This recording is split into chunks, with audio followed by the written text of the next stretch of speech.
The Newsline.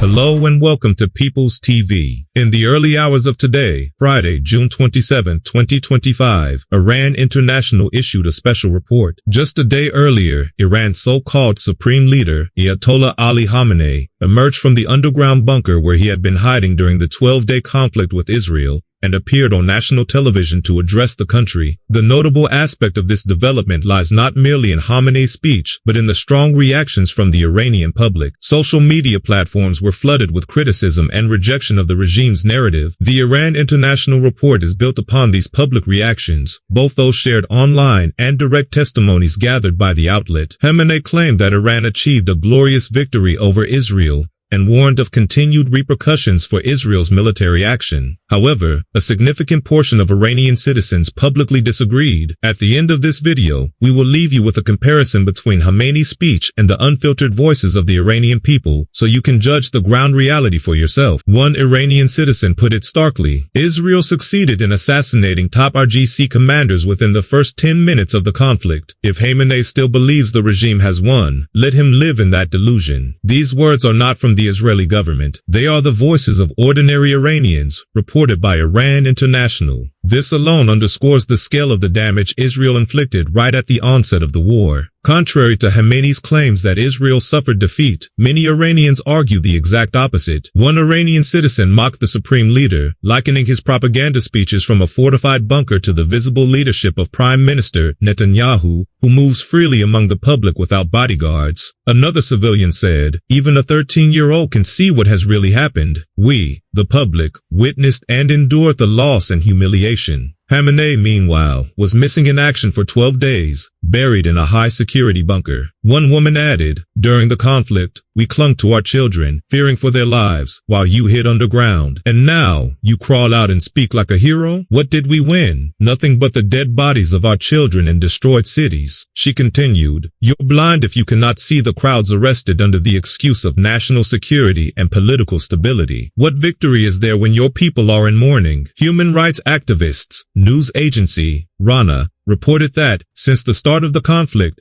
823 civilians were arrested. Among them, 286 were detained simply for recording the conflict or sharing photos online. This situation highlights the iron grip with which the Iranian regime silences its people. The tide of defiance is rising. Iranians are openly challenging the Ayatollah's regime. They've dared Khamenei to come out of hiding and face the public if his so-called victory is real. Many have said that his body language alone betrays the crushing blow suffered at the hands of Israeli strikes. Iran International's editorial team aligned themselves with international analysts and critiques who believe Iran has suffered a devastating loss. Infrastructure is in ruins, the economy is reeling, and rather than hope or healing, the conflict has plunged ordinary Iranians deeper into despair. Perhaps the most powerful criticism was this: Khamenei didn't even mourn the deaths of his top commanders. Many citizens pointed out that their suffering didn't start during the recent conflict, but has been ongoing for over 4 decades. They've endured sanctions, international isolation, and internal repression under Khamenei's leadership. Speaking with courage, some Iranians told Iran International that the regime has sacrificed the nation's financial resources to fund proxy wars and terrorist organizations, while millions of Iranians can't even afford a basic meal. They challenge Khamenei to hold democratic elections if he truly believes in his divine mandate. Let the people decide if they support funding Hezbollah,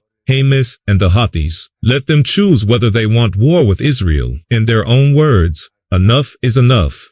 In the name of God, step down, step away, and let us live in peace. Far from fighting Israel's supposed wickedness, they say the real cruelty lies within their own government. As we close this report, we emphasize once again, these are not our words. They are not Israel's words. They are the voices of the Iranian people, collected and published by Iran International, a trusted media outlet within the Iranian diaspora. This isn't the scripted talk of paid experts on Sri Lankan TV or the usual noise from hardcore Islamic ideologists. It's the lived reality of a nation that has suffered for 40 years under an oppressive regime. We encourage you to subscribe to our channel, share this video with others, and stand with us as we continue to shine a light on untold stories. This is People's TV, signing off for today.